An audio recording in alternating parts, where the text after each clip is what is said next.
America. We were living in the east by the Nile River, living in luxury, enjoying freedom, justice, and equality. We wore silken robes and slippers of gold. We were the wealthiest and the wisest people untold. Now we are the poorest of the poor. Nobody wants us at their door. So my friend, it's easy to tell, white man heaven is a black man hell. Either call, y'all, it's easy to tell. White man heaven is a black man hell. So the Honorable Elijah Muhammad said that Master Farad Muhammad said 6 words to us, and these were the 6 most powerful words that he spoke. He said, accept your own and be yourself. Accept your own. The Caucasians who brought our fathers into slavery desired to take us away from our own people, our own culture, our own religion, our own God, our own language.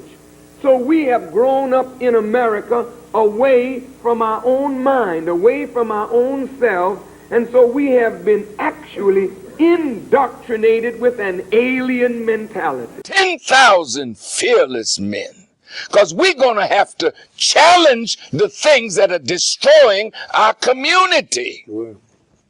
So this ain't no punk time. This ain't no temple time, mosque time, or church time. All the singing and shouting and preaching is over. Get in them streets now, block by block. We're going to have to clean it up. The airwaves is not enough. The television screen is not enough. You got to put boots on the ground who are trained and are willing to make the sacrifice of life itself to see our community made a decent place to live. Attention. Drill.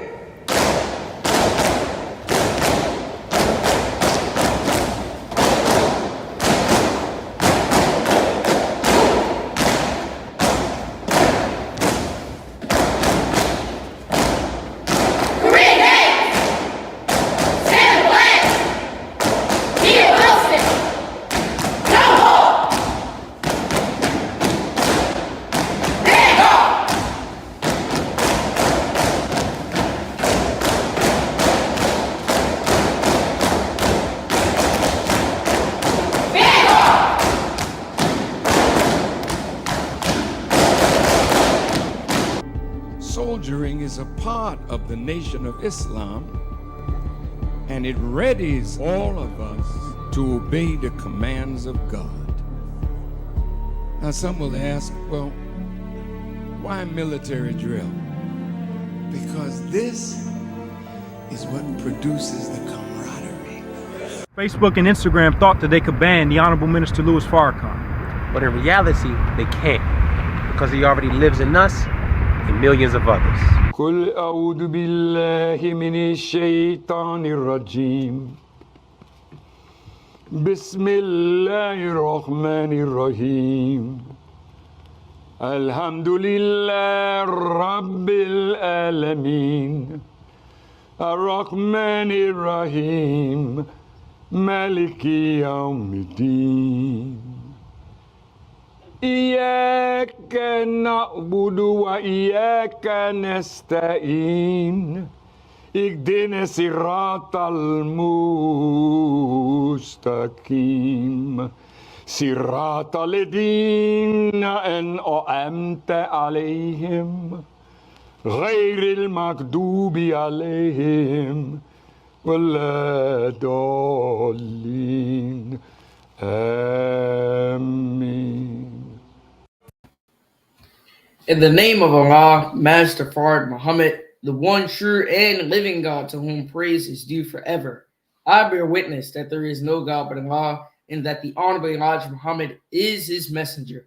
Peace, family, and welcome back to another wonderful episode of WHID-FM. WHID-FM is your personal platform for those of us striving to follow the life-giving and life-saving teachings of the most Honorable Elijah Muhammad as given to us by his premier pupil, the Honorable Minister Louis Farrakhan, gathered right here in this virtual meeting place, to answer that most critical question of what has Islam done for me.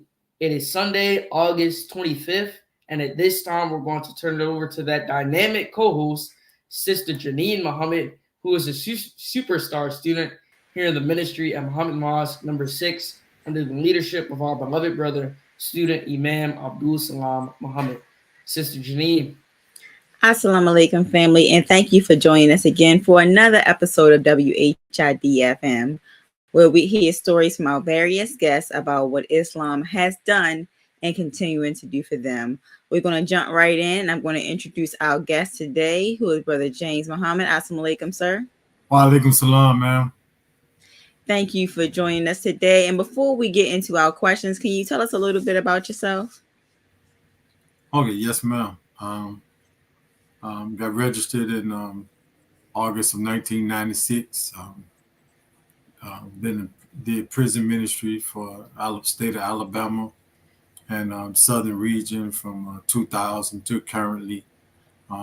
Became the regional prison reform minister, I think around 2018. Currently as the student minister of Muhammad Mosque number 69 here in Birmingham, Alabama, and works as a state minister here in the state under the guidance of our regional minister, Brother Abdul Sharif Muhammad. Married, have 8 children and 15 grandchildren, and right now just enjoying life. Praise be to Allah. Wonderful. Well, we're starting off in our questions. We used to like to get a background on our guests on what brought them to this teaching. So I have my first question is a 2-part question. How were you introduced to the teachings of the most honorable Elijah Muhammad, and was there any connection to the Million Man March in 1995? First, no, there wasn't a connection to the Million Man March in 1995. I found out about Islam while I was in the military in Saudi Arabia. And just when I came home, I knew that that's what I wanted to be, was a Muslim. I wasn't aware of Black Muslims or anything. What I saw in Saudi Arabia, in the Kuwait area, as I learned about Islam and Ramadan, made me want to be a Muslim. That was 1991 when I came home.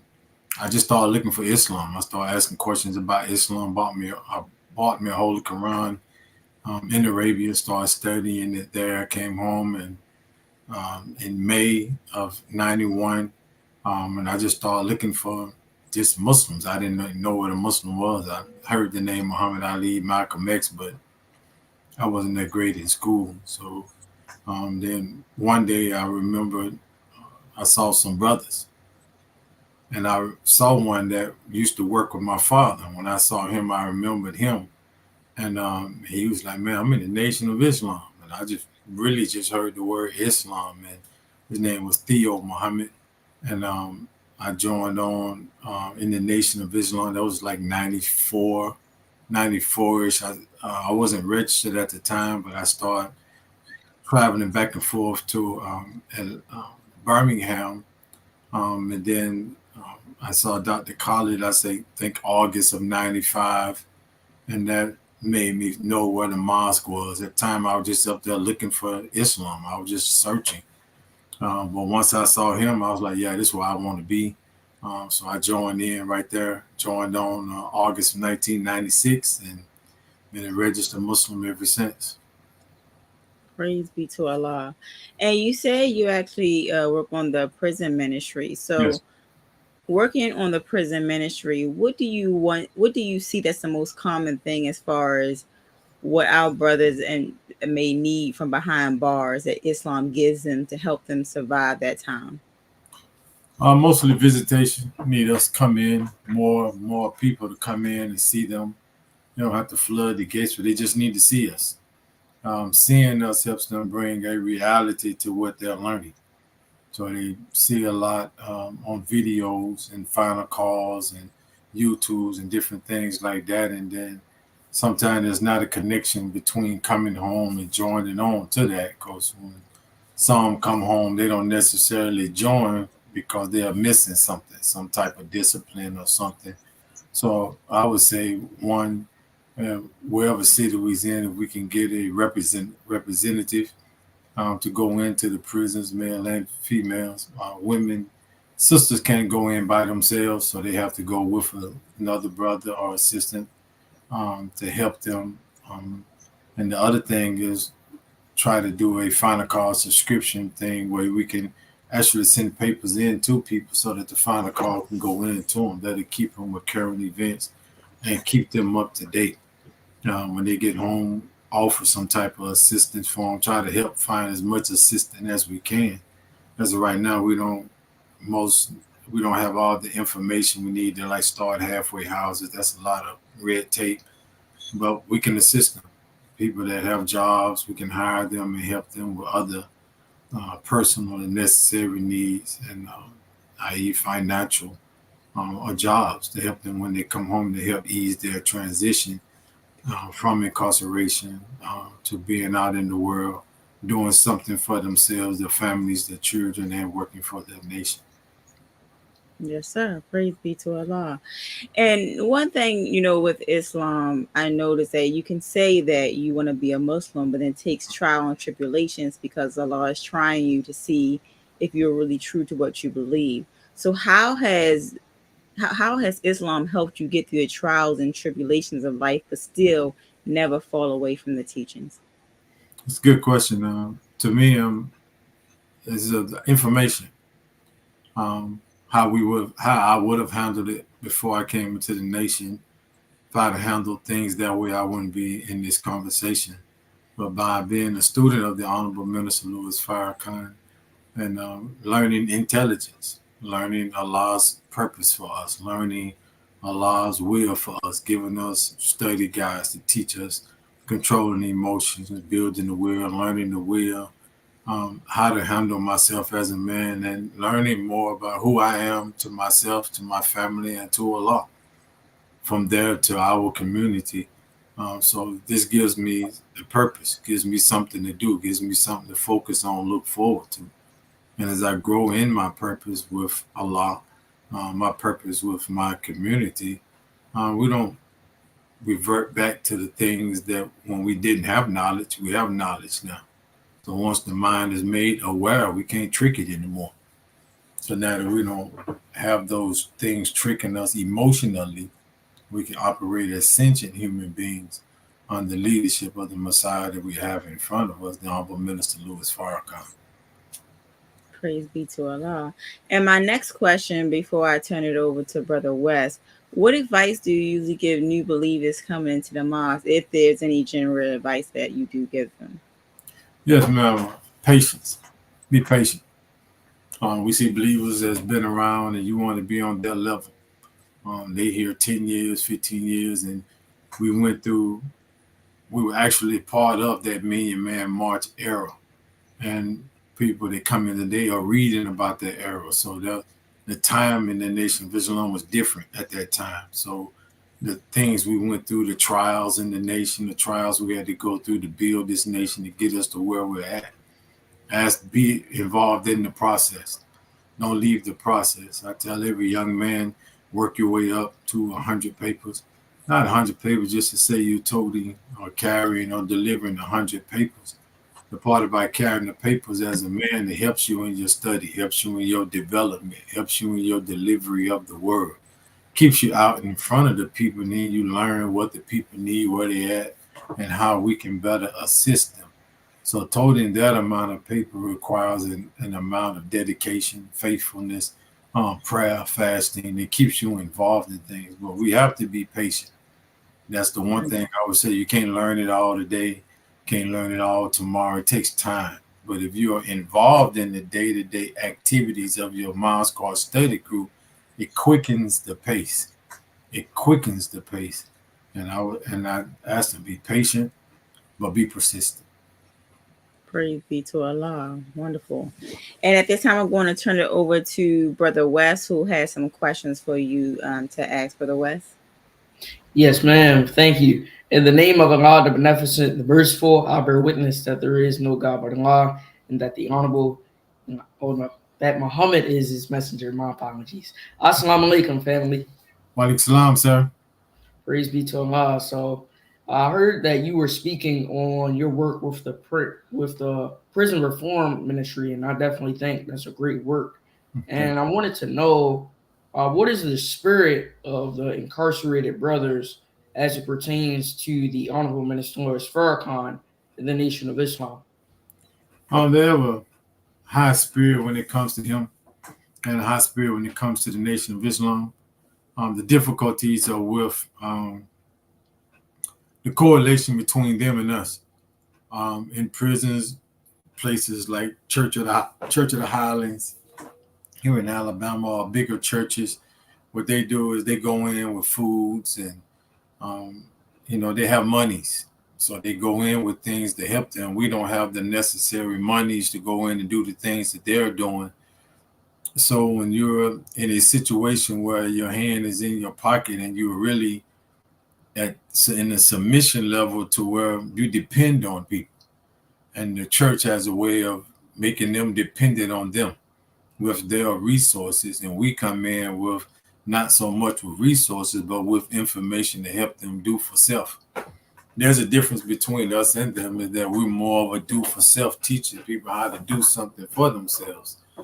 This helps them, but then there are many of our people still have a slave mentality. I'm in the South, so here it's still a master-slave relationship.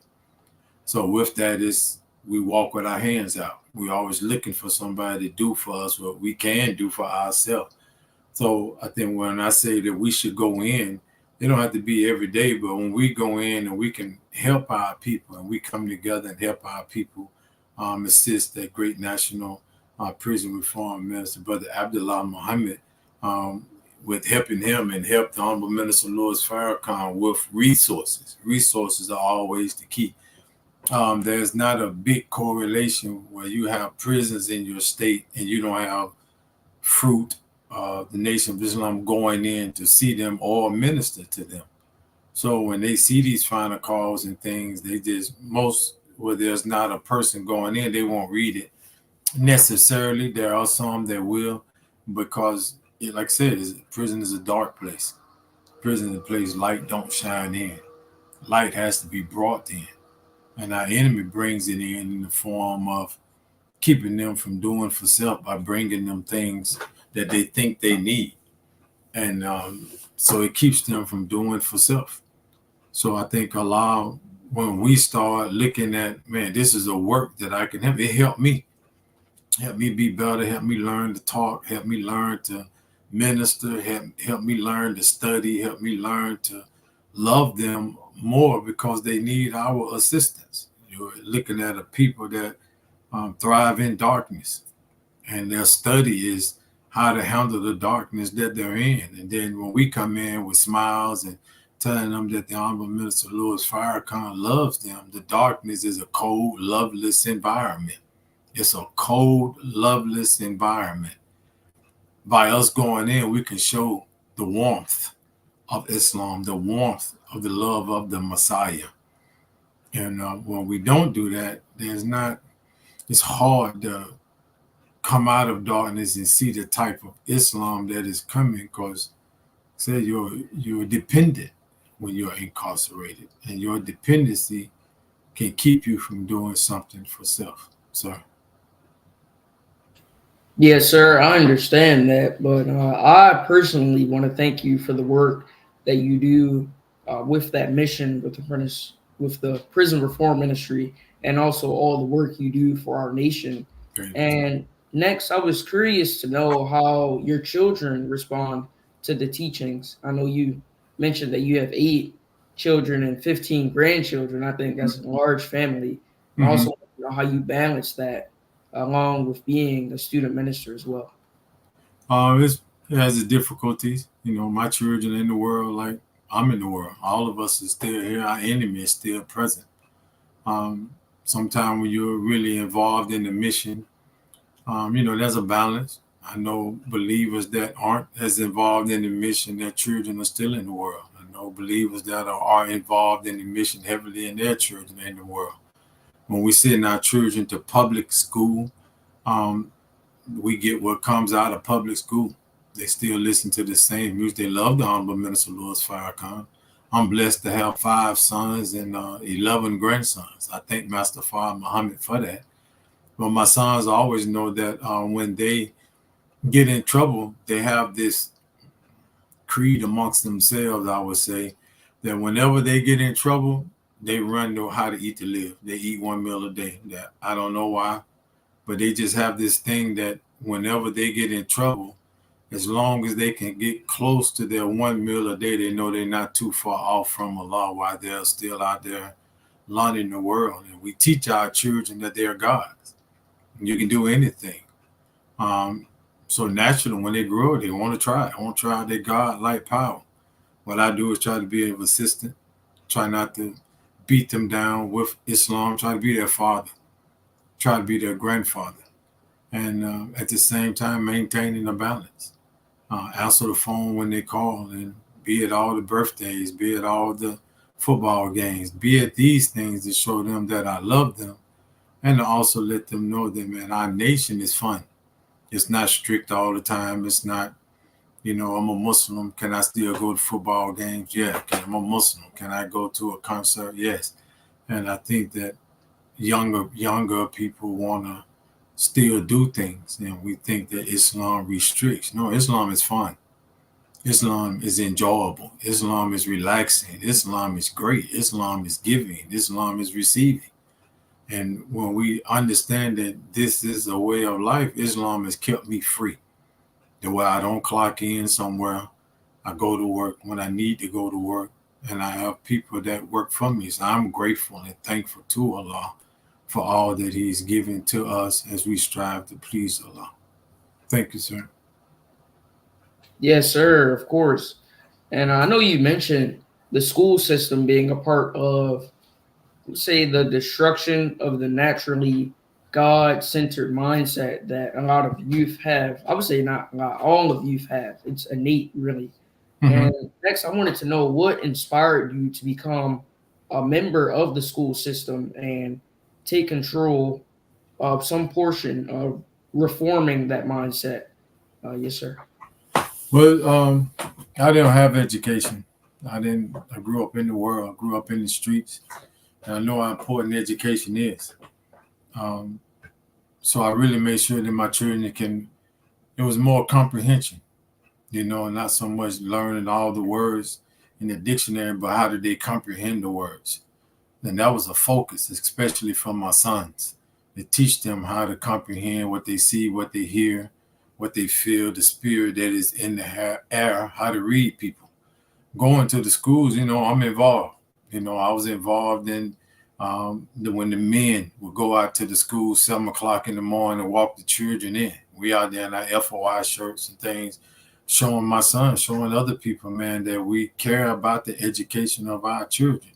At the same time, it's still in the public. It's still public schools, still public teachers. I hug and love my sons, but they don't love and hug their sons. So it looks like a difference in that. The music is the same. The food, it's hard being a Muslim in this environment, but I think it's the determination to want to please Allah, the determination, like I said, as my sons, they get in trouble, they go to 1 meal a day. They don't eat pork. No matter what they do in the world, they don't eat pork. They still know the name Allah. They still try to come to Savior's Day. They keep themselves close enough because they know what this is.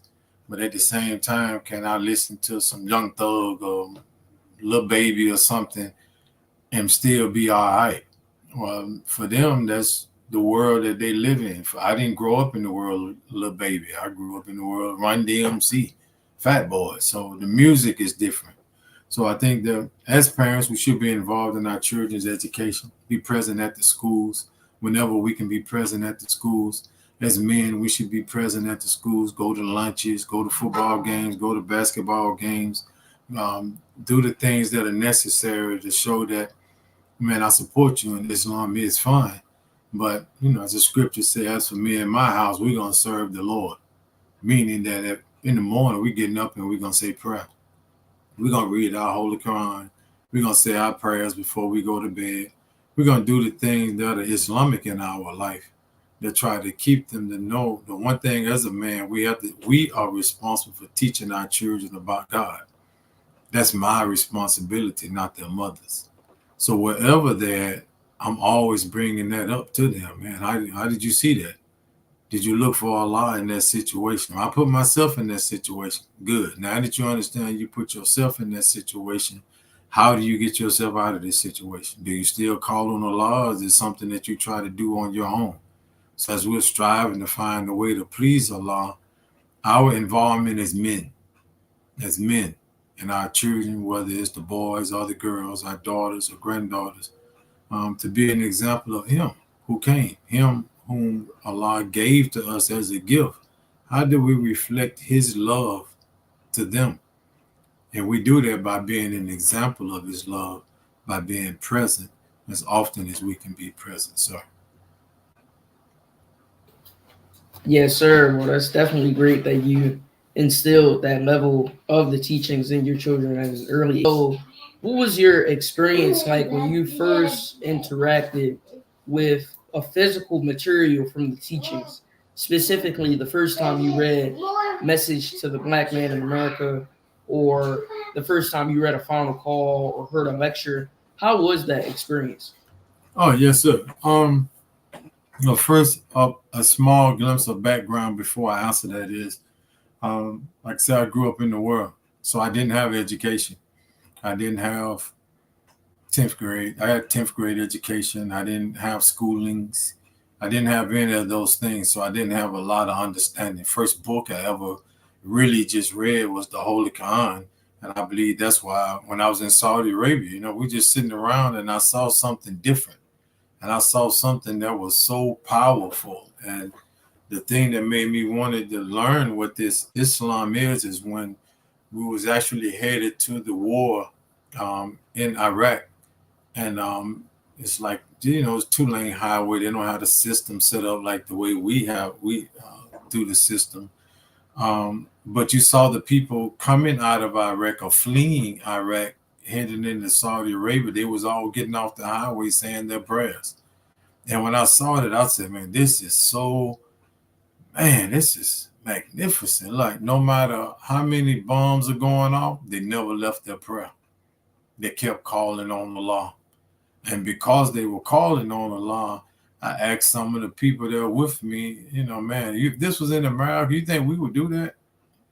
And nobody said, yeah, we'd be fighting. So that shows their dependency on Allah, even in the time of war. Now, coming back to material from the Nation of Islam, first book that I received was The Message to the Black Man. That was the second book that I more or less read in my whole life, other than, the little C's, C minuses I got in school, just enough to pass. But when I read Message to the Black Man, I thought, oh my God. And I confess a lot to believe. That's when I read Message to the Black Man, I really thought that was the first chapter. It's a message to the black man. And I don't know how I saw it to be like, you're a black man, you God. Maybe I was thinking on that level, but, it opens up. It's God a man, it's God a spirit. And it was like, man, he went to teaching me right off the hop, man, that, for thousands of years, we worshiped our own ideas of God as God without the knowledge of the person of or the reality of God. And that was enough to make me just say, man, I got to finish reading this book. Time I came in, we was doing study guide number 18, Rising Above Emotion. And those that was around that time, we was on that particular one for years. I came in 96. I think it was 99, 2000 before we even really just pulled away from that. But by that time, I had read all 5 books of the Most Honorable Elijah Muhammad, and was working on the other books of the given to us by the Honorable Minister Louis Farrakhan with the study guides. And I think that's how I started shaping being the man that I eventually became today, is just reading. I think the difference with me was, it wasn't so much of the educational thing about being a God. It was the information that was able to pierce where I was at, where I'm from. And because it pierced me in a way, it was able to put me in motion to understand I don't want to go back to where I came from. I'm grateful to Allah for what He has given me and given us. So when I encourage those of us to read, you gotta, when you're reading, what are you reading for? How are you reading it? What words are you looking up? What are you planning on getting out of it? I was reading trying to save my life. And by trying to save my life, that's how I read the book. Trying to save my life. Trying to be a better human being. Instead of making people run from me, I wanted people to love me. So I read to save my actual physical life. And it helped me. And I got a lot out of it. So now today I can stand before the world and bear witness. There is no God but Allah who intervened in our affairs in the person of Master W. Fard Muhammad, July 1930. Long-awaited Messiah of the Christians and the Mahdi of the Muslims. And I, James Muhammad, believe further and lastly that there is no God but Allah, and that He, Allah God, will bring about a universal government of peace where we all can live in peace together. Thank you, brother. Yes, sir. All praise is due to Allah. And as Sister Latifa just said in the chat, the first book you read was the Holy Quran, and the second book was The Message to the Black Man. That's a wonderful experience indeed. Yes. And next, I wanted to ask you if you can tell us more about the spirit among the FOI and the level of brotherhood that exists among the brothers in the Nation of Islam, and how it feels to be a part of such a brotherhood. Oh, it's wonderful. Right now, I think that we're learning the spirit is high, but the spirit is more focused on this hour. The different levels of coming into the nation. You know, if you came in 1990, it was the Black cocaine conspiracy, and that's where we were at. Then it came into Million Man March, that's where we was at. We came into when the minister got sick, that's where we were at. As we grow into Him being Messiah, now we can look at ourselves and say, man, what's my relationship to Him, the Messiah? And right now, I believe the spirit is good with where we are in the nation right now. Any of us that are just current or active in our mosque or study groups or study circles understand that we're entering into a season in the winter time where war is on the horizon. So we're trying to get healthy. We're trying to get our muscles up. We're trying to get our gut health up. We're trying to get our prayers together. We're trying to get our survival kits together. And it's causing us to bond. We're bonding with each other more now than maybe we have. I know here in Alabama, there's a big bonding. There's a great bonding, I should say, not big bonding. Because we're coming together like, okay, I got this or I got that. I found a generator. I can grow this. I can grow that. What's going on? And I think that bond now is survive. I think that's the spirit, is survive. Be here when He come back. Be here. Be present. Be here. And that mindset of survival is, as our great preacher back in the 60s would say, by any means necessary. Thank you, sir. Yes, sir, of course. And I believe Brother Wesley has a few questions for you as well. Brother Wesley? Yes, sir. In the name of Allah, the Beneficent, the Merciful, I bear witness that there is no God but Allah, and I bear witness that Muhammad is His messenger. Assalamu alaikum. Wa alaikum salam, sir. Yes, sir. Beautiful conversation thus far, beloved. I appreciate your responses. Some of the questions that I had, you've touched on, but I want to go a little bit deeper as far as what Brother West was asking you in reference to the Brotherhood FOI. What has the FOI done for you as far as the training to make you a better man, a better husband, a better father, and a better grandfather? Oh, that's a wonderful question. From where I'm from, we didn't have a great respect of women. And coming here, we saw, or you see, men running the open doors of women, respecting women, lowering our gaze, not watching the sisters walk by, learning what heaven is. And that amount of respect that we give, we receive it back in another form. That has helped me learn my wife, who was in the beginning with me in that transformation coming out of the world. My daughters, they saw me open the doors for them. To show them, if you with someone, they don't open the door for you, then you should look at that. This is what I do for you because I love you. Being around the brothers, I'm able to see that example. Like, I guess my temperament was a little rough because, like I said, I have 5 sons off the hop.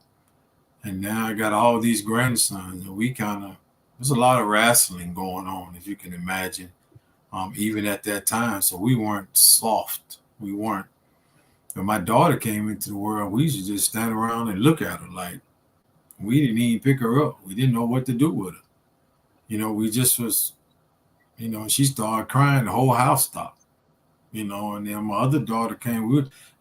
Even now, to this day, that hasn't stopped with us in our relationship with her or the granddaughters that I have. There's a major respect. So being around the FOI helped me see that. Helped me see, okay, man, this is how I go. Being around the minister, see how he treat Mother Khadijah, how the other sisters, and nationally, locally, helped me learn a great respect for that side of Allah, that side of myself, and knowing that she's not my wife. She's a side of me. She's a part of me. Together, we make one. Together, all of us together make up Allah. So when we come together, the FOI, it's important that we are active with FOI. We participate in the things that FOI participate in. The recruitment part of going after the black man and black woman, to me, is a major part of the growth of myself. To be able to look over in the corner and see a new fish that got an X because I went and got him. Now, one of my exes came up today, and man, he was just like, man, he was still thanking me for something we did a year ago. And I'm like, man, you want to repay me? Bring another one in here. And to see that and sit back and watch them grow, stand post and learn things. And you're just like, oh, man, look at them. I got another ex. And, man, I watched him today stand post and do search posts. And he was just like on his thing. And, man, I'll give me a lot of credit. And I thank Master Father Muhammad for that. But I was the same way for somebody else. So being around the FOI, if you would just participate.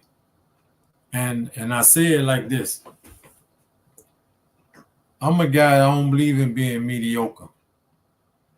So if I'm going to hang around brothers and I'm the most powerful person among us, then I need to change my circle to where I'm the least.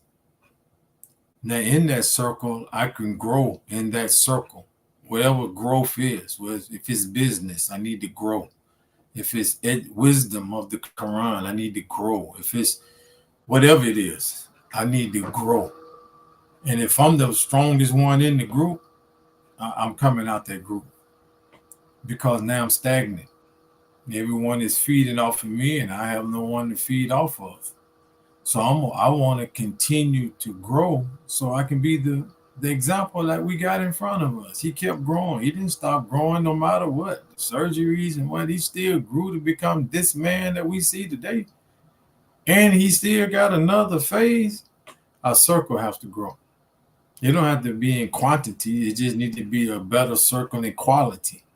So as we'll grow, I'm not hanging around now. Now I get to call the Abram Muhammads, the Darrell Muhammads, the Samuel Muhammads, the Abdul Sharifs of the world, Abdullah Muhammad. So I'm able to have conversations with them. And by having conversations with them, I feel strong. I'm growing and I'm maturing. I don't know what's next. But whatever it is, I plan on meeting the challenge and being present for whatever my God need me to do. Thank you, brother. Yes, sir. Thank you. Beautiful response. You kind of touched on this, and I want to go a little bit deeper here as well. And if I make sure I heard you correctly as well, have you been in the midst of the Honorable Minister Louis Farrakhan? And if so, praise be to Allah. So with that being said, what would you say is a standout moment in those times or that time that he shared with you that you don't mind sharing with us? Yeah, now this one, since the way you framed that question, I remember one time was at the palace with the Honorable Minister Louis Farrakhan. And it's not like I have a bunch of them. I just so happen to be in the right place at this particular time, and I was doing really heavy in the prison ministry. And I was somehow a conversation with Brother Abdullah. I was like, man, I'll fight off a pack of wild dogs for you, brother. You know, like. And then when we was with the minister, and I was watching him, how he was talking to us, encouraging us to be better, to continue to grow, thanking us. He thanked us so much for just our love of him and his family. And he just, it was like, man, like a wise counselor, you know, it was loving, you know, an environment. And when we were leaving, we all got to walk past him and shake his hand. And I was with Brother Abdullah, and Brother Abdullah told him, you know, what I said, that I would be able to one day fight off a pack of wild dogs. And I said one wolf. I hadn't grown to fight a lot of wolves at that time. And the minister looked at me and he said, that's a wonderful expression of love. But you need to hurry up and learn how to fight off a pack of wild wolves, because you don't have a lot of time as we are growing in our nation. And that's with me today, that I don't take my time when it comes to learning how to fight spiritually, mentally, for the enemies that come against our nation itself, dear brother. Beautiful, beautiful. All praises due to Allah. With that stated, you have had some experience in the world's army or the world's military training. What would you say is the major difference between the military training of this world and the military training of the men of Islam here in North America? And what have you taken from your military experience that you've brought over that you've had a good use of with the FOI? That's a wonderful question. I think the biggest difference is, one, we love our people. The military of this great Uncle Sam, as we passionately call him, it's not a care, it's not a thought. You know, you can kill children and women and you just don't even think. You just do it because you think that this is for the protection of our world. This is you a Muslim or you something else and you not one of us, and it would just kill them. And that's kind of that mindset in the midst of war. Also, what it taught me was the respect for authority. You know, the high respect for authority. You know, that's, you know, whether I like you or don't like you, I got to respect the uniform. And in respecting the uniform and respecting the person that wears that uniform, whatever their rank in, it's taught me, you know, the disrespect of a drill sergeant is like disrespecting the United States of America. So you don't have that. I'm mad at you, Pookie. No, you disrespect the whole United States of America. So coming into the Nation of Islam, I brought that same respect to every squad leader, lieutenant, every minister, every captain, every protocol person. I don't see that as a big thing with us, that where we respect student laborers. We respect the mayor, we respect the councilmen of this world's government, but we don't do that with each other. We just say, oh, that's just who that is. And we don't carry that same devotion or submission to that post. And I've learned that, man, that post is, you're really talking about Master Fard Muhammad. my disrespect of that squad leader is my disrespect of Master Fard Muhammad if the squad leader is carrying out his general orders to the best of his ability. It's the restrictive laws, and he's reading his Quran and fasting and praying and paying his Savior's Day gift and paying his national charities and those things. Then I'm disrespecting him who came for both of us. So in coming from one army to this army, I learned the respect of the post, the respect of who I'm dealing with. But we have a love that's different.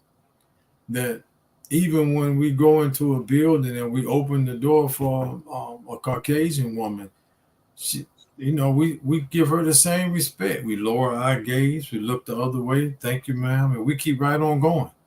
It's a different type of love, whether you with us or you're not with us.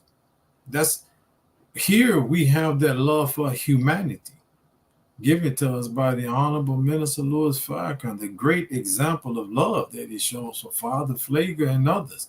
Helps us see beyond color or beyond faiths, beyond professionalisms, beyond different things. We see human being that the one God 70-some trillion years ago originated from him. Whether he's Caucasian or whatever he is, he's still of the original family. So when we respect them and we respect life, we respect the man that gave us life. We respect the author of life. And by doing that, the more in submission to what Master Fard Muhammad has given us, then the whole environment that is around us can submit and go forward. And we thank Allah for everything that he's given to us and me in my military army life and my life as a student of the Honorable Minister Louis Farrakhan. These are things that I'm grateful for. Thank you, brother. All praises due to Allah. Thank you. What you're sharing is very inspiring. Some of the things that have come to my mind as well about respecting the post. That's so beautiful the way you articulated that as well. I just have two other questions before I turn it back to Brother West. I definitely appreciate all of your responses thus far. Some of the questions that I was going to ask, you were asking them within your responses. So praise be to Allah as well. So kind of shifting a different direction, what was your first reaction when you heard and began to learn that Allah came in the person of Master Fard Muhammad for the black man and woman in America? Oh, wow. I guess I just knew it. I couldn't articulate it. I'm one of those guys, I stood on nothing and fought with my life on nothing. So when he said that the black, that Allah came in the person of Master Fard Muhammad, man, it just was like, okay, I could stand on that. I didn't argue with that. I didn't question that. I believed it. And the more I learned about him coming, when you grow up in the streets, you still have a strong dislike for, I'm going to say, Caucasian people. So you automatically think that they tricking you, lying to you anyway. So when I came out of Saudi Arabia and I saw another side of the world, another culture, another environment, and I saw Islam as they know Islam, I said, man, it got to be something for us. And the more I studied, the more I fell in love with Master Fard Muhammad. He says that he sent the prophet or messenger to every people. But we've been here 400 and some years, 60 some years, and did he send us somebody? Yeah, he came himself. And when I found out that he came himself to help deliver me, and if you knew me from the 90s, early 90s, and look at me now, you would know that I believe that God did come and that God is a man, because my life will reflect it from where I was to now. You would know that man met somebody. It's the same man that we met. the man that came that in the person of Master Fard Muhammad, but the gift that he gave us. In this man, we see the Honorable Minister Louis Farrakhan. Yes, sir. Praise be to Allah.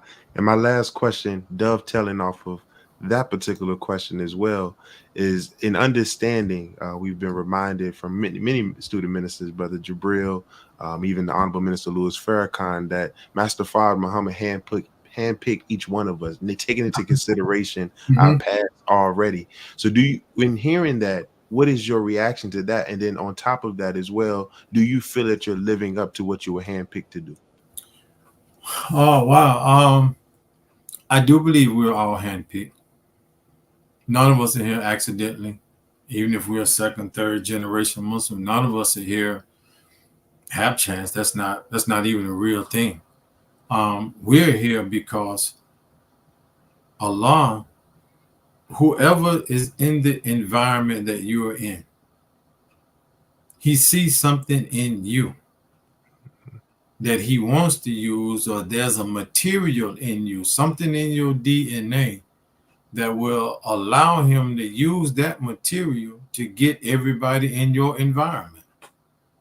Now, your environment, you know, everybody in your environment could be way smarter, way stronger, way got more money and all those things, but they're not willing to submit. You're willing to submit. You're willing to make the sacrifice. He could do something with that type of material. So he took one man off of a junk pile and cleaned him up. He didn't put him somewhere else. He put him back on the junk pile for us to look at. And Honorable Minister Louis Farrakhan said to the student ministers, I believe it was March 21st, 2021, that when Allah chooses you out of that environment, he's thinking about the environment. It just so happened that it was you, but it's your environment, whether it's a school, a job, just the people that you are around. He wants them, but he chose you to shine in that particular darkness to get them. Now we can reject it and say, no, he couldn't have chose me. You know, then you deny yourself the energy of life that is needed to go after them. So they have the prophecies of the people in scriptures, you know, that rejected Allah's will and what took place with them. But I'm saying to you that, man, no, we spend too much time looking at the negative. Look at the positive. I didn't have no money. I definitely wasn't the educated one.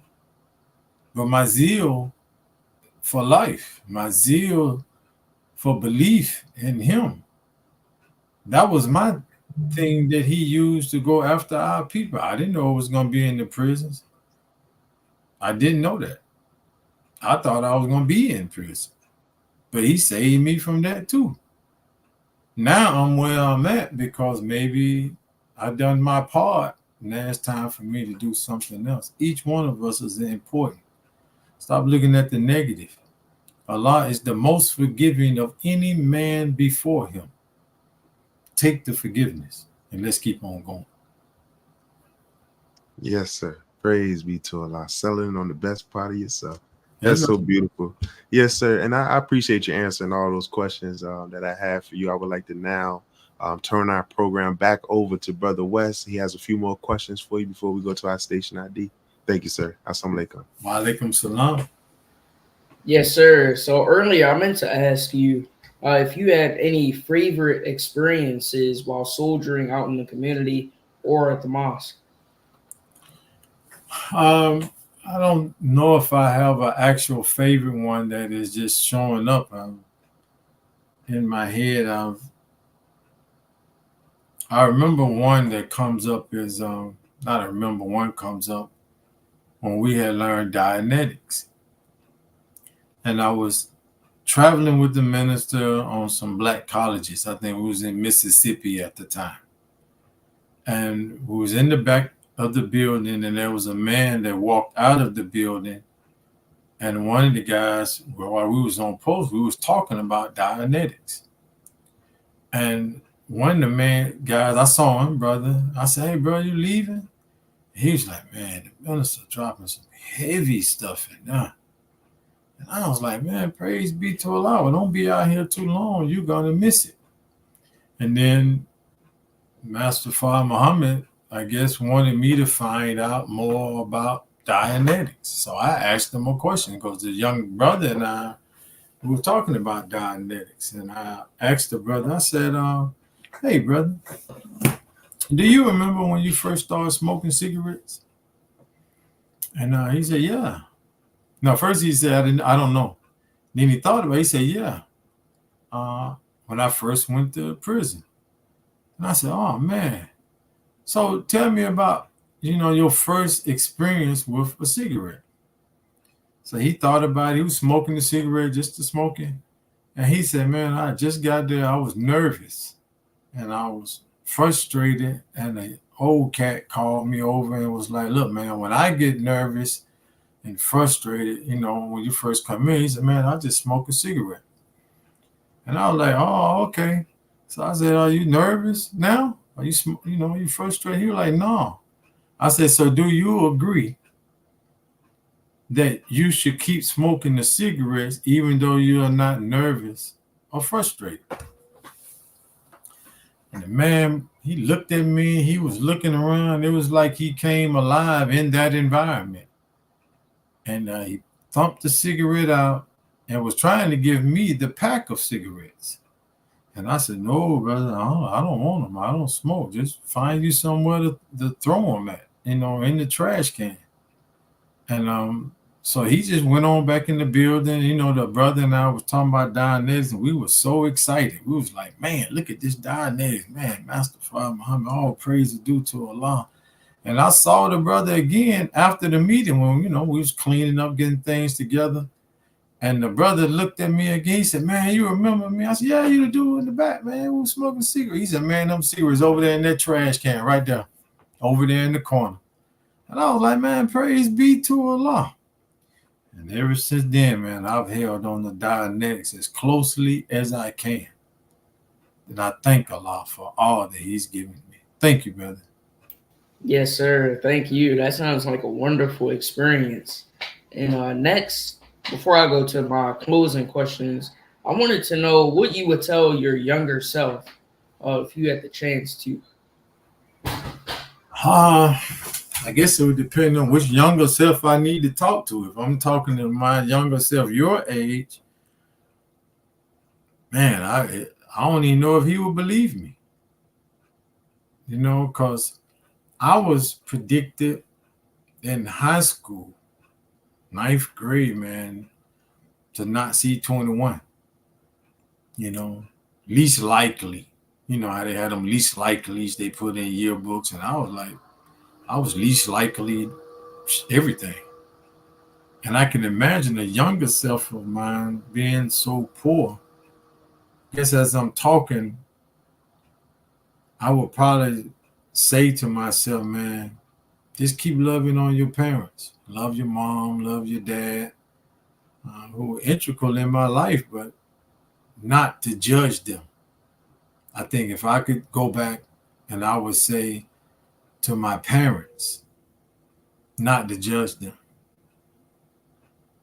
at that age. Because at that age, we wanted more. And my family couldn't provide us more. So we judge our parents. I did. I would say I did that. I judged my parents because I wanted more and they couldn't give me more. And that caused a severe attitude. But I wish if I could go back, that is what I would tell myself. Don't judge your parents. Just enjoy the moment with them and be grateful for your parents. Because if I'm 5, I had never been 6, but they have. If I'm 10, I have never been 11, but they have. Now my mom is 74. I've never been 74. But man, I can listen to her all the way up until then, so I can learn how to get to the next stage of life.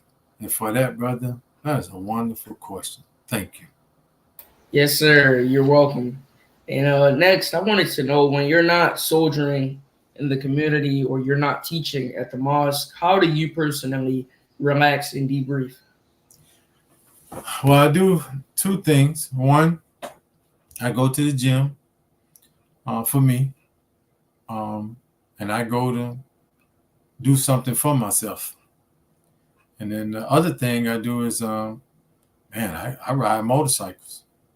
I got a Gold Wing, I got a Harley, I got a Honda Fury chopper, and I just go out there and just ride.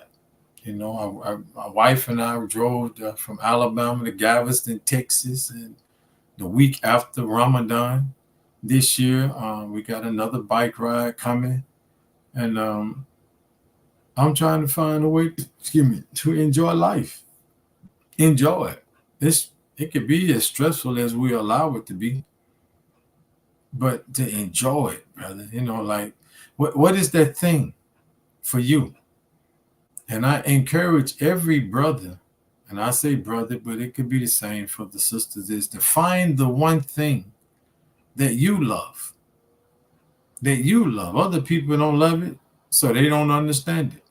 But find the one thing that you love. If it's checkers, it's chess, it's golf, it's running, lifting weights, paper airplanes, whatever, watching football, understanding strategies. If that's your freedom, that's your one thing for you that keeps the stress of trying to build a nation off of you, and I can find peace with it, and it don't stress me out. And when I'm in the middle of it, man, all praise is due to Allah. And I can just, at that moment, I can just praise him completely because I'm in a state of peace.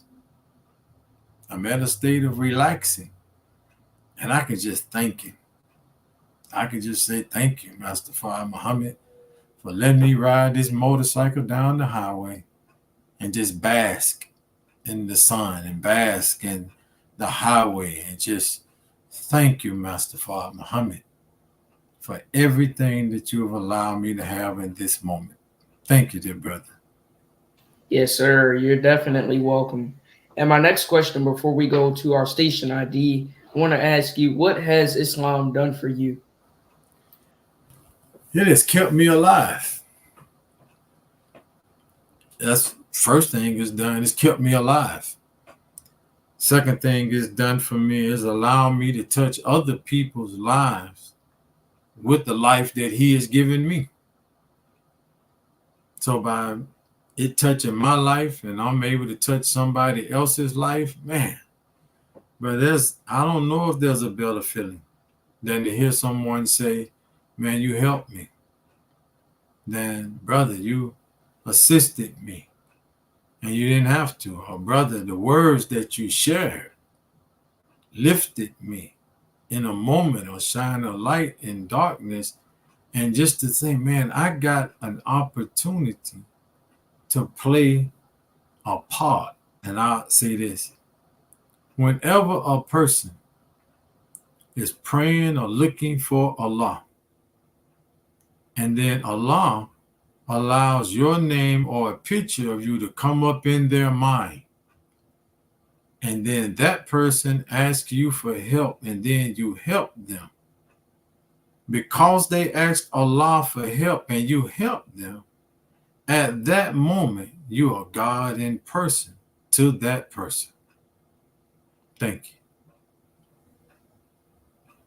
Yes, sir. You are definitely welcome. And next, we want to go to our station ID. You are listening to WHID-FM. What has Islam done for me? And we thank you for tuning in and spending time with us, because without you, there is no WHID-FM. And if you ever have any suggestions, please feel free to reach out and email us at WHID1919@gmail.com. Also, make sure to subscribe to WHID-FM on YouTube and follow us on Facebook. And next week, inshallah, our guests will be Brother Patrick and Sister Ishtar Muhammad, I hope I'm pronouncing that correctly, of Your Faith Farms. So make sure you tune in for that wonderful episode, of course. And with that, we'll turn it over to you, Sister Janine. Thank you, Brother Wes. I know I've been over here. I've been having a little amen corner over here because I know our audience has been lit up, and a lot of our people, need to hear the things that we've heard today. And one a question I wanted to ask to what you mentioned earlier. You said that winter is here, so we're trying to survive. We're trying to get our health and everything in order. If someone, let's just say someone comes to you and say, man, I'm so worried about what's going on, what practical steps can I use to prepare for what's going on in this world? What advice would you give them?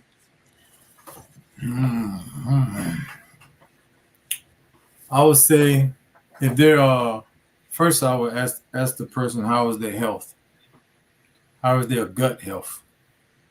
To try to help them learn what health is. Second, I would ask them, I would do what I can to assist them to have belief in Allah, belief in the man that Allah has chosen to be his man today. Because if we just don't know that Allah is involved in our everyday life, it don't matter how much food you got put up, your lack of faith won't be able to help you. So I would want to help them, one, get your health together. Do that so that when you go into this next phase of survival of the world, that you will be at your peak in performance. You don't want to go into war sick.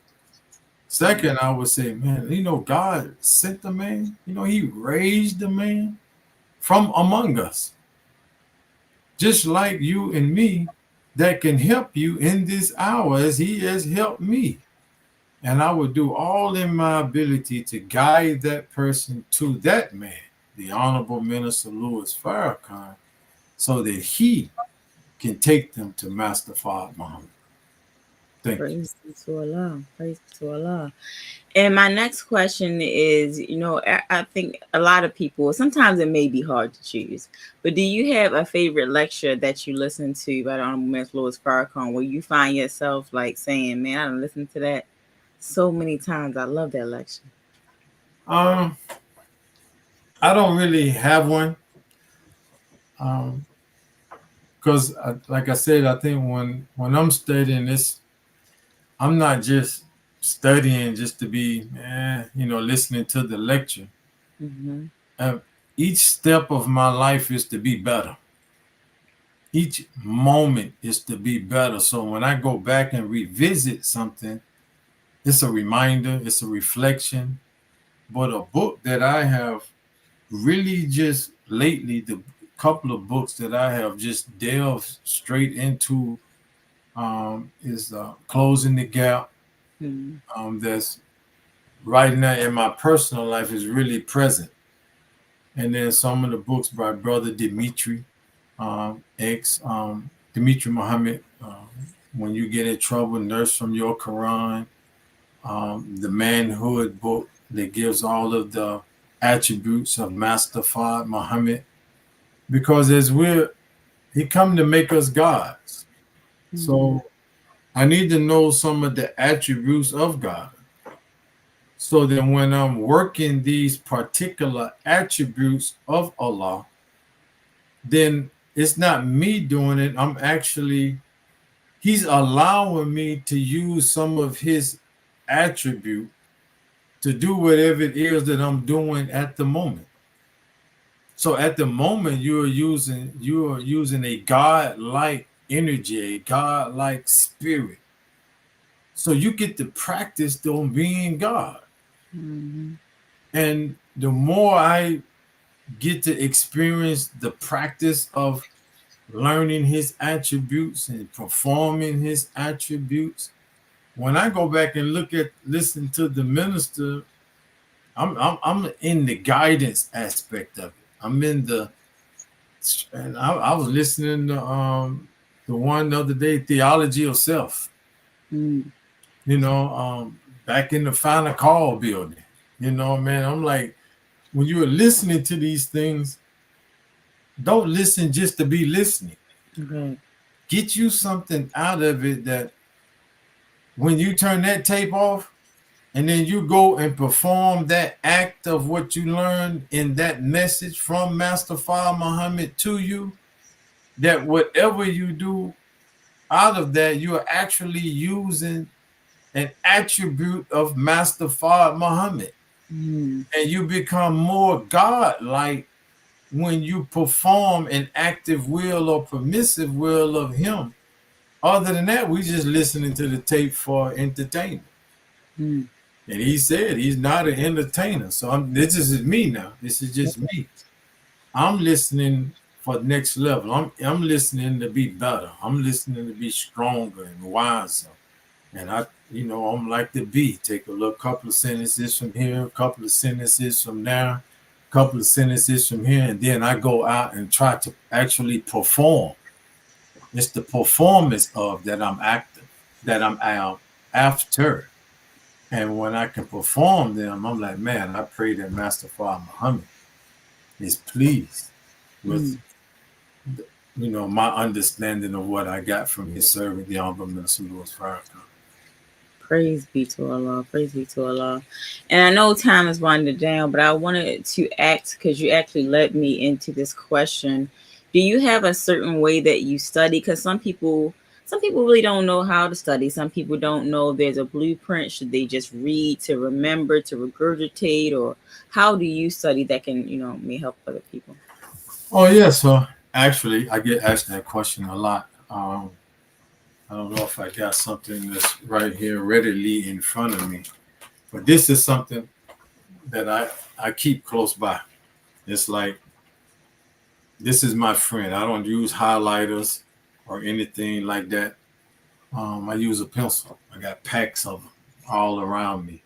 So when I'm reading, I'm trying to break down sentence by sentence. I'm trying to break down words that are in the sentence that give the sentence power. And how can that word in that sentence help me understand that sentence better? And then that sentence helped me understand that paragraph better. So we say, man, I've read that book and I can't go back and point something out. Well, you went through the book, but you didn't learn. So when I go with this pencil, sentence by sentence, word by word in it, I'm learning different things to help me. Remember, I'm studying for me. If you're studying to give a lecture, that's something I do to put together something, but I don't study, I'm finna start studying Our Savior Has Arrived because I'm gonna teach on this tomorrow. That's not how I study. When I'm studying Our Savior Has Arrived, like I just did a lecture dealing with Washington, D.C., 1959. And then in, I think it was number 16, 17, 18, the messenger of Allah says that, how can I teach the doom of an oppressive system and yet walk around with my hat in my hand asking for alms? And that showed me, so he's preaching the doom of an oppressive system. And then for all of America, there's the fall of the dollar. So as I'm looking, okay, the dollar has to fall first. What fall behind the dollar? The educational system. This system, the banking system, the prison system. These be quiet, man. But as these systems fall, the process of study with me is that sentence was powerful. What are the words in that sentence that made that sentence powerful? And how can that help me be a better me? And then the more I focus on that in my prayer and in my fasting, now I'm able to grow and participate in conversations or be asked questions and be able to handle myself. I thank Allah for that moment. Thank you for that question. Praise be to Allah. Well, we definitely thank you for that because, a lot of us struggle with studying. When they go to school, they tell you how to study to pass a test. But we really need to learn how to study to comprehend. And I notice, a lot of us as people struggle with that. So I definitely appreciate that. Before we go to announcements, do you have any closing comments for us? My closing comment would be, learn yourself and your relationship to Master Fard Muhammad. Learn what is his will for you in this moment, in this time, not what we want. What is your will for me right now, tomorrow, Monday? What is your will for me next week? And the more I learn his will, or you learn his will for you, you'll be on time and in present time with the will of Allah for yourself. But be patient, be steadfast, and hold on to the rope of Allah. Thank you. Praise be to Allah. Thank you for that. We definitely appreciate that. And family, we have a few announcements for you all. Just a few announcements for you all. If you like what you heard today, and I believe you have, you're welcome to join the Nation of Islam. You're welcome to study with the Nation of Islam, to learn the teachings of the Most Honorable Elijah Muhammad as taught by the Honorable Minister Louis Farrakhan. You can go to www.noi.org/go study. We have weekly webcasts every Sunday at 10 a.m. Central Standard Time, 11 a.m. Eastern Standard Time. We have different history, different facts on that website that you can actually go to, or you can go to the local mosque in your city. Final Call Radio, download it on all your devices. Take it with you on the go. If you want to be in tune to our minister, if you want to be in tune to what's going on, definitely take it with you as you're going to work, you're doing your errands. Just always keep the Honorable Minister Louis Farrakhan in your ear. And speaking of Final Call newspaper, you see the cover up there, false promises amid global conflict. We don't have any fluff in our newspaper. We're going to tell you exactly what is going on, so that way you can be made aware. If you want to know what's truly going on and you want to listen to the proper media, go to the Final Call. Definitely get a Final Call subscription for our brothers and sisters that are behind bars, because as we know, they can keep them physically, but they cannot keep them mentally. So definitely get the Final Call, also from one of our brothers on the street as well. And last but not least, do you want a book that greatly showcases their child and their self-worth? Look no further than I Never Knew I'm All That, Book 1. This highly recommended book is advocated that we have our children read to just affirm your child's needs. There's so many books out here that they have our children listening to, books they're having them read. That's not good for them. So definitely get this book, I Never Knew I'm All That, Book 1, available on Amazon.com, written by our host, Brother Donald Muhammad, illustrations by Sister Amina Lay. So with that, I will turn it over to Brother Wesley Muhammad, who will give us our Muhammad moment, and then Brother West will close us out in prayer. Brother Wesley? Yes, ma'am. Again, thank you, Brother Student Minister James Muhammad, for taking time out to let us know what Islam has done for you. The chat was on fire. I'm sure those that are listening, our listening audience and watching, and our viewership as well, were inspired by the words that you shared and the many things that you've let us know along your journey and what you've been able to learn from the Honorable Minister Louis Farrakhan under the teachings of the Most Honorable Elijah Muhammad. So we thank you. We also want to thank Brother West and Sister Janine for co-hosting tonight and being able to give us those questions for you as well, to get those beautiful responses from you. We have to also thank our host, Brother Donald Muhammad, for providing this platform of WHID-FM. We also have to thank his wife, Sister Cynthia Muhammad, for assisting him in all that she does behind the scenes that we don't see, that makes WHID-FM a success. And we can't go without thanking Master W. Fard Muhammad for coming in person to you and I to be able to save that which was lost and now found. We also thank him for raising and teaching one to be his living and exalted Christ, the Most Honorable Elijah Muhammad. And we can't thank them both enough for leaving in our midst a divine leader, teacher, and guide in the Honorable Minister Louis Farrakhan, their Messiah in our midst today. Because without them, we would not know about Islam here in North America. So we appreciate them for all that they've done for us, and now being able to share it with you and what it has done for us as well. To go into our Muhammad moment, it is taken from the Cycles of Life lecture by the Honorable Minister Louis Farrakhan. This was delivered October 30th, 1985. You can get this lecture and many lectures from the Honorable Minister Louis Farrakhan from store.finalcall.com. But let's enjoy tonight's Muhammad moment. To Allah. All right. Now Allah says, He it is who made the night and the day to follow each other for him who desires to be mindful or desires to be thankful. I'm just touching these verses briefly. The night and the day follow each other, right? Yes, sir. Well, Allah does not allow night and day to rule at the same time. We have seen the Caucasian man rule and the dark man sleep. Right? Now you see the rise of the dark man.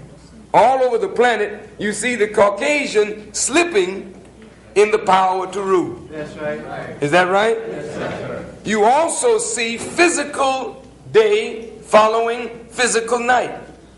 But this is to teach you, beloved brothers and sisters, that in all of our lives, there is a night and there is a day. Yes, sir. Yes, sir. There is a time in your personal life when it looks as though you're just asleep.